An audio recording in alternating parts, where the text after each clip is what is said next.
first of all, yeah, Box in the Ocean. I wanted it to be first because I feel like it abruptly just kind of talks immediately about all these heavy emotions that I'm feeling, you know, and that's, I mean, I think the whole album has an arc where it's like, you know, complete struggle and like emotional turmoil, and then it sort of goes to the peak of that and the rock bottom, and then it starts to lift and I start to find some sort of light and self-discovery and healing. And so this song is off the bat just like about all these emotions that I'm bottling up, and this was before like I could really truly admit certain things to myself or to other people, you know, the fact that I was dealing with all this stuff emotionally. And so this song is me just saying like, these are all these things I'm feeling, but no one's ever gonna know because I'm gonna shove it down, I'm gonna put them in a box in the ocean, so when they explode, like no one will hear them, you know? Yeah, I just felt like that was a good start. I think it's like a great way to set up what the album's gonna be about, and I think I kind of touch on each individual topic throughout the whole album, so I just kind of like that it sort of has no conclusion. It's just like I'm pushing all these things down, and then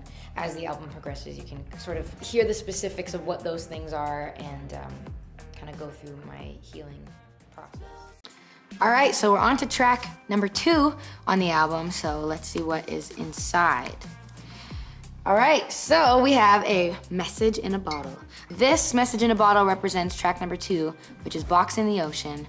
And I felt like, you know, the best thing to represent a box in the ocean would be a message in a bottle, because it reminds me of the beach and, you know, being sort of lost at sea and sort of sending off a message into the sea, which is kind of what this song is talking about. It's about me having all these explosive feelings and not knowing what to do with them. So I decide to, you know, mentally or metaphorically put them in like this giant box and shove them down, almost as if they were in the water, for no one to see them or hear them or know about them. And if they were to ever explode, no one would hear it because it's, you know, in the middle of the water. And also I think, you know, I love to always include like water references in my music because water feels very flowy and it reminds me a lot about life and going through waves, you know, each wave representing, you know, different moments in our lives or different hard times in our lives. It's hard to know you're in the middle of a wave, you know, you kind of feel like it's forever until it's over and everything kind of washes over and you realize like that's kind of what life is. It kind of just goes in cycles and in waves. So there's actually a message in here, I'm told, so I'm gonna open it and read it to see who is sending me messages. I love the effort, by the way. Feels like a very old style. Okay, let's see. All right. Whoa, this is like a real thing. Okay, it says, life happens wherever you are, whether you make it or not. Uncle Leo. Wow, that's a great quote, actually.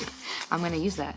Next, there's another quote on here that says, the things that make me different are the things that make me me. Winnie the Pooh. Oh, I love Winnie the Pooh. These are great quotes. This next one says, quit, don't quit, noodles, don't noodles. You are too concerned with what was and what will be. There's a saying, yesterday is history, tomorrow is a mystery, but today is a gift, and that is why we call it the present. That is a great, great quote. I love this quote. I see it all the time. I used to see it a lot growing up, and I agree. Whoever wrote this, thank you so much, especially Winnie the Pooh. I love Winnie the Pooh, and I will keep this with me. I'll just put it back in the box. There we go, guys. That was Box in the Ocean. I hope you learned something.